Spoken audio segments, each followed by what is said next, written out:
Bobby Torres of Frightbox, recording here to share with you my top 5 favorite hard rock and metal producers and what I've learned from each one of them.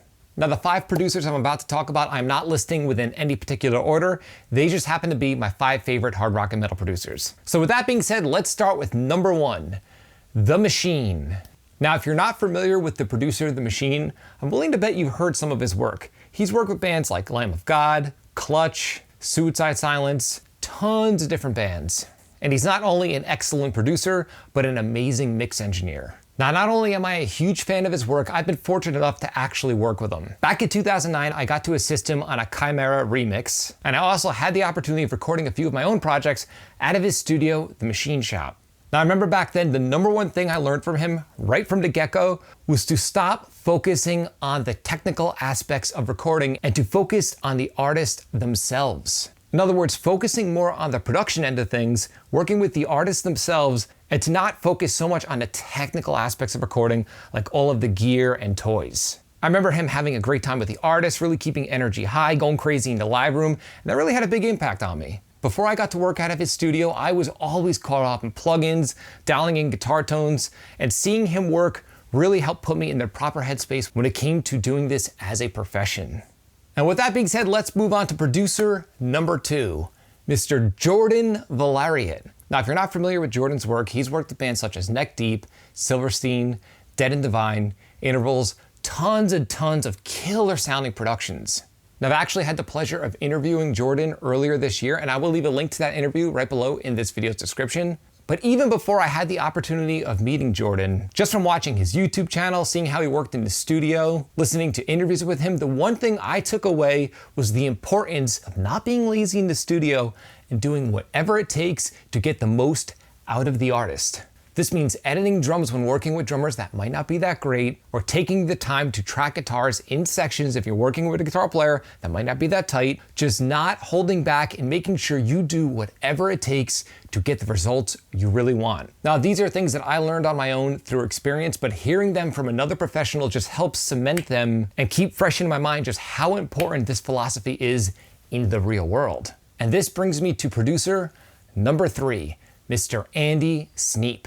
If you're not familiar with Andy Sneap, he's worked with bands like Killswitch Engage, Nevermore, Megadeth, an insane amount of big metal acts. Now, back when I first got into recording, like many other people, I used to scour the internet looking for information. And more often than not, I would end up in forums like Gear Sluts, listening to guys just talk about gear and the importance of gear and how you need to buy expensive gear in order to get great results. And I remember it being very confusing. Now, you may or may not remember, but there used to be a forum, it might still exist, called the Ultimate Metal Forum that Andy Sneap used to be very active within. And it was awesome because he used to answer questions and help out guys that were recording on their own, like I was at the time. And the thing I learned from Andy Sneap was the idea of keeping things as simple as possible. So for example, before I came across certain Andy Sneap interviews, I used to go insane miking my guitars with multiple microphones, making the whole process overly complicated, obsessing about preamps, just making my life more difficult than it needed to be.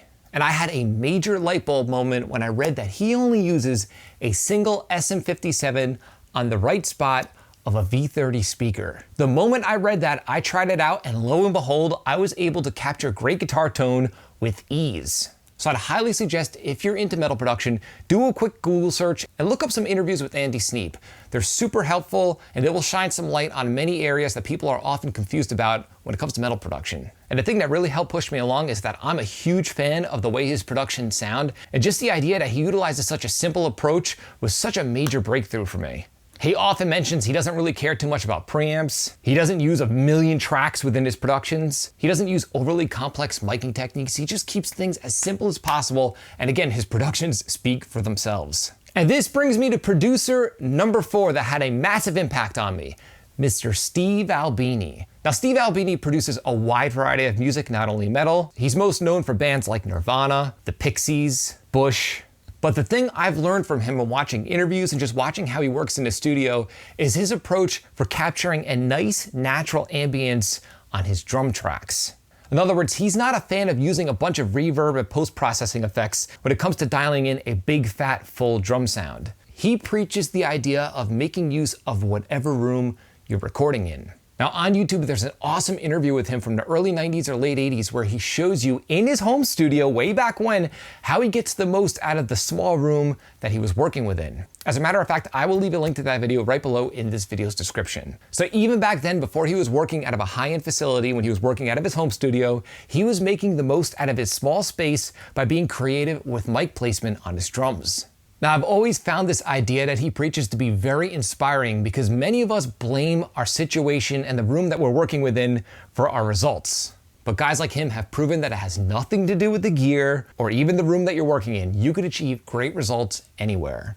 And this brings me to producer number 5, Mr. Dan Korneth. Now, if you're not familiar with Dan Korneth's work, I'm sure you've heard it. Paramore, Breaking Benjamin, Motionless in White. He's worked with countless hard rock and metal bands, and his mixes are always top-notch and absolutely killer. Now, back when I was in college, I was fortunate enough to intern with Dan at his old studio, the House of Loud. So I got to see him in action in the real world, and it was a massive learning experience for me. Now, before interning at the House of Loud, I was always a home studio guy, and I never got to work alongside other professionals. And from the moment I started my internship and got to see Dan work with bands on real records, I almost instantly learned all of the things that I was doing wrong. I noticed that he had a very strict attention to detail. There was always pre-production, a lot of time tuning and miking drums, getting tones right at the source, following a very strict organized system within the studio, pretty much the antithesis of what I was doing within my own studio. I never focused on source sounds. My sessions were a disaster. And again, once I started my internship, I got to see how pros actually worked. And I was extremely fortunate to get to see someone like Dan working with bands within the real world and to see just how a real record is actually made.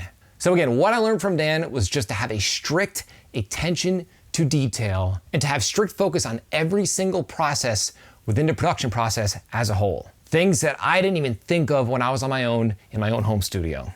So there you have it, my top 5 favorite hard rock and metal producers and what I've learned from each one of them. Now, yes, I am extremely lucky and I got to meet 3 of these 5, but it doesn't matter. I still learn just as much from the guys that I haven't met yet. And as a matter of fact, I always recommend people starting out to watch interviews with real pros and watch YouTube videos of how they work in the studio. These days, internships are harder to come by because bigger studios aren't as prevalent as they once were. But the good news is you can still watch interviews and watch studio footage right on YouTube. So I'd love to know, what are your top 5 favorite metal producers? Leave a comment in the comment section below and let me know. I would love to hear who you are a fan of. If you found this video helpful, like, comment, subscribe, and share. And do not forget to click the little bell icon so you can be notified every time I upload one of my weekly videos on all things metal and rock production. You can both like and follow me on Facebook and Instagram. Links are in the description below. And be sure to download my free guitar cap impulse response. There's a link below right within this video's description. Load it into your amp sim plugin and get right to dialing in a solid metal guitar tone with ease. Again, there's a link to the free IR right below in this video's description. Till next time, happy recording.